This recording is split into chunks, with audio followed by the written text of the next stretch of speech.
नमस्कार विद्यार्थी मित्रांनो, आपण अमर्त्य सेन यांची जी आहे equality of capability he theory जाणून घेणार आहोत। आता अमर्त्य सेन यांनी कशावर फोकस केला होता, तर समानतेचा विचार करताना त्यांचं म्हणणं आहे की माणसाची क्षमता जी आहे ना ती जाणून घ्या तुम्ही आणि त्याच्या क्षमतांचा विकास करा। बऱ्याचदा काय होतं ना की आपण रिसोर्सेसचं डिस्ट्रीब्युशन करतो पण तिच्यातून गोष्टी ज्या आहेत त्या प्रॉपरली वर्क होत नाही। म्हणून न्याय आणि समानता याला जे आहे क्षमतेशी जोडणं जे आहे तर ते अमर्त्य सेन यांनी सांगितलं। त्यांनी सांगितलं रिअल फ्रीडम तुम्ही दिलं पाहिजे। रिअल फ्रीडम जर दिलं तर व्यक्ती जी आहे तिला जे जेन्युइनली वाटतं ते ती करू शकते। म्हणजे आजही आपल्या समाजामध्ये बऱ्याचदा जे आहे की घरच्यांनी सांगितलं म्हणून मी हे केलं, किंवा तुम्ही कॉमर्सला का गेलात तर घरचे म्हटले, किंवा तुम्ही डॉक्टर का झालात घरचे म्हटले, वडिलांनी सांगितलं वगैरे वगैरे अशा गोष्टी होतात। बऱ्याचदा आपलं काय होतं की जे पॅरेंट्स असतील किंवा जी फॅमिली आहे, सोसायटी आपल्याला काही गोष्टी इन्फोर्स करते। सो आपल्याला रिअल फ्रीडम हिच्यामध्ये पाहिजे।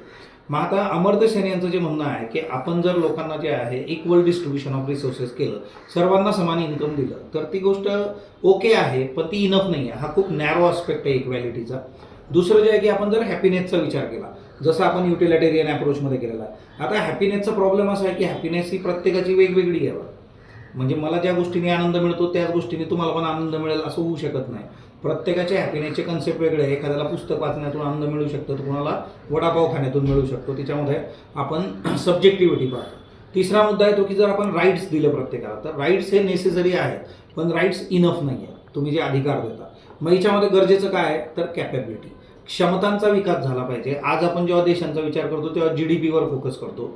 ती GDP जी आहे ती ग्रोथ तुमच्या इकॉनॉमीची दाखवते, पण ह्युमन डेव्हलपमेंटची ग्रोथ GDP दाखवतं का? मग तुमचा जो फोकस आहे तो ह्युमन डेव्हलपमेंटवर असला पाहिजे, त्याच्या क्षमतांच्या विकासामध्ये असला पाहिजे। कारण जर आपण एखाद्या व्यक्तीला जे आहे, म्हणजे फॉर एक्झाम्पल 2 लोक जर भुकेली असली, समजा फास्टिंग करतायत, तर याच्यामध्ये असं असू शकतं की एखाद्या व्यक्तीची कॅपॅबिलिटी आहे खाण्याची पण तो खात नाही आहे, बाय चॉईस त्यांनी उपवास केलेला आहे, आणि दुसऱ्याची कॅपॅबिलिटीज नाही आहे तिच्यामुळे त्याला फास्टिंग करावं लागतं आहे, असा पण एक सिनॅरिओ याच्यामध्ये येऊ शकतो बघा। त्यामुळे जे आहे ना की तुम्ही क्षमता बघितल्या पाहिजे। एखाद्या व्यक्तीकडे खूप जास्त पैसे आहेत आणि तो गावी राहतो, गावामध्ये राहतो, जर तिथं चांगलं एज्युकेशन नाही आहे तर त्याच्या पुढच्या पिढ्यांना तो देऊ शकतो का? रिसोर्सेस असून नाही देऊ शकत। त्याच्यामुळे क्षमतांचा जर तुम्ही विकास केला तर तिच्यातून खऱ्या अर्थाने जे आहे माणसाला काय हवं आहे, तो काय करू शकतो, किंवा त्याला काय करायचं आहे त्या वाटेने तो जाऊ शकतो, आणि तिच्यातूनच खऱ्या अर्थाने इक्वॅलिटी येऊ शकते। धन्यवाद।